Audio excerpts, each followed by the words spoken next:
Okay, so here we are for the running video of my ARRMA Limitless. Of course, this car is supplied as a roller, which means you get to install whatever power system you want to put in here and you get to go as fast or as quick as you want. Now, me personally, when I did the unboxing for this car, I could have easily have gone straight to the most powerful system that I could get my hands on, but I decided to take a slightly different route and show you what different systems can do. I've selected a few different motors and a few different combos to kind of progress in the speed of the car as we go along. This, of course, is phase one complete, which is the budget system. This is an ACE power combo system that we sell over at Metro Hobbies here in Australia. And it's retails for about 260 bucks for the motor, ESC, and I think you get a program card in there as well. It's a very basic system. It's ideal for most 1/8 scale vehicles. So of course I wanted to try it in here and see what it can do. 150 MPSC, 4274 with a 2000 kV motor. Initially, when I ran the car, I just installed the system in here with the stock gearing, no cap packs or anything like that, but I was running batteries in parallel, which means that I was doubling my milliamp per hour, but keeping the voltage the same. For my 4S runs, I was running the Ovonic 50C 6000 milliamp 4S packs. These, of course, hooked up in parallel, gives me 12,000 milliamps, which is a lot of run time. And I'm pretty sure you can fit these in a lot of other vehicles out there if you run them in parallel. And 12,000 milliamps, you're going to be running for a while, no doubt. For 6S, I was running the Ovonic 4500 milliamp 50C 6S packs. I have since gotten slightly bigger batteries than these. I've got 5200 milliamps now. But in the videos you'll see that I was actually running the 4500s. And these, of course, gave me 9000 milliamps hooked up in parallel.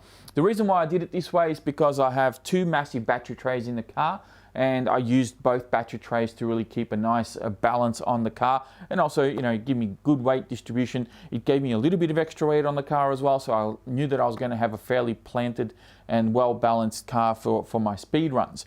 So the system hooked up looks something like this. Here it is in all its glory. This is what it looks like. Now, as I said, initially when I ran the car, I didn't have a cap pack. And since running the car on those first few runs, I actually changed the gearing. I went to a bigger spur gear, which is a 39 tooth. And the reason for that is because I felt that the motor wasn't really being allowed to rev out. The car is quite heavy, the gearing is quite tall, and it just felt like I needed a little bit more RPMs out of the motor, and therefore I upped the spur gear, keeping the pinion the same, which is of course the 27 tooth. And the video that you're about to see is, at the end of this intro, is of course the last video that I did with the car. Unfortunately, I didn't have my GPS with me, and the picture quality is not the greatest because I had the wrong camera settings on my camera. But of course, you can still see it just fine, and you'll see that. What the top speed is, the final top speed with the 39 tooth spur and the cap pack. However, I will say this, that I'm pretty confident that the car is actually a little bit faster than what we registered with the radar gun, because as the car comes past us, it's still building up a little bit of speed. So no doubt I've probably got a few extra Ks and got a slightly higher top end speed than what we actually recorded on the day. But rather than going back and doing it again, I think I'm pretty settled with this. I'm at ease with it. Phase one is complete. I can now move on to phase two, which is of course to install the Max 8 combo, which is a 2200 kV motor. And that motor has proven on many occasions to be quite powerful, and that's what I'm really looking forward to testing out. And then of course we move on to the next phase, which is a slightly different motor again. And then the last phase is of course the 8S setup that I'm hoping that we can get some really crazy top speeds out of this, and that's when I'll actually flip the motor mount around as well. So enjoy this, these next few passes of this car. Don't forget to check out the video description as well. I'll have the links in there to the batteries, to the car, to the combo as well, my social media links, and of course the link to the unboxing video in case you want to go check that out as well. That's it from me, guys. Thank you all very much for watching. Don't forget to hit that like button, and I'll be speaking to you all next time. All right, here we go. First run with the 39 tooth pinion, 27 tooth spur on 6S. We have a little bit of headwind. We're back at our old stopping ground, and unfortunately I don't have a GPS. No, here we go. Clear behind? Yeah. Here we go.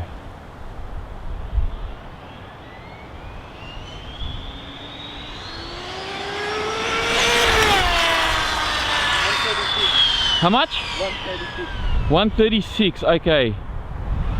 That can wind up a little bit quicker. Let me just bring it here. Oops. Did I get that? Yes, thank you. All right, let's change something here. Okay, so we've gone down a couple of driveways just so that we have a little bit more runway to wind this out. And hopefully Noah can get a good reading. I will need you to check behind me, Noah, when I say. Okay, range is fine. Here we go, Noah. Clear. Clear. Here we go, winding out.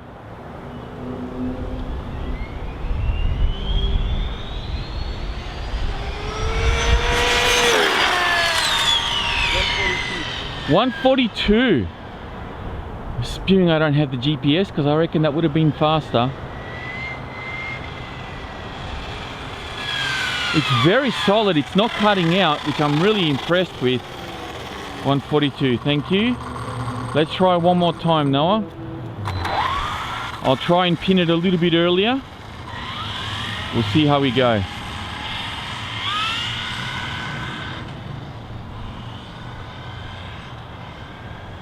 It's very stable at that speed too.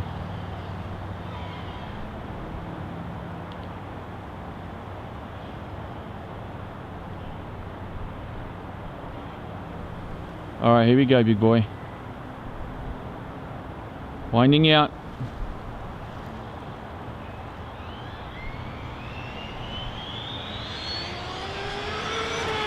Oh, it cut out that time. Yeah, it cut out that time. Couldn't hold it. Couldn't hold it. 114, so 142. That's about as much as I think we're going to get. Let's go. We'll try one more now. We'll try one more, but we'll see. We'll see.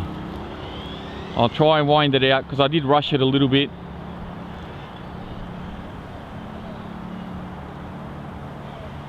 All right, here we go, Noah. Last pass. Clear behind, yes? Yeah. Here we go.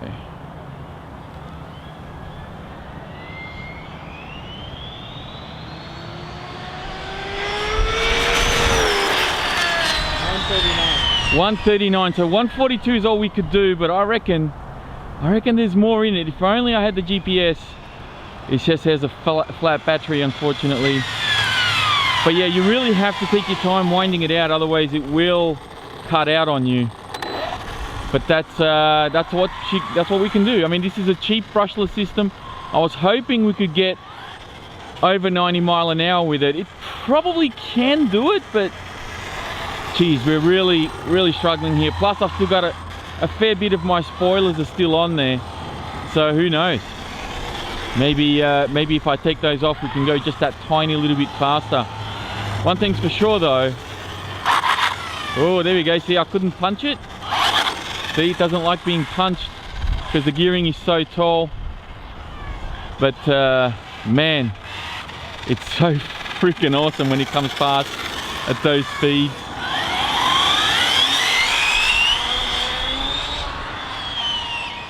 It just sounds amazing. Never gets old.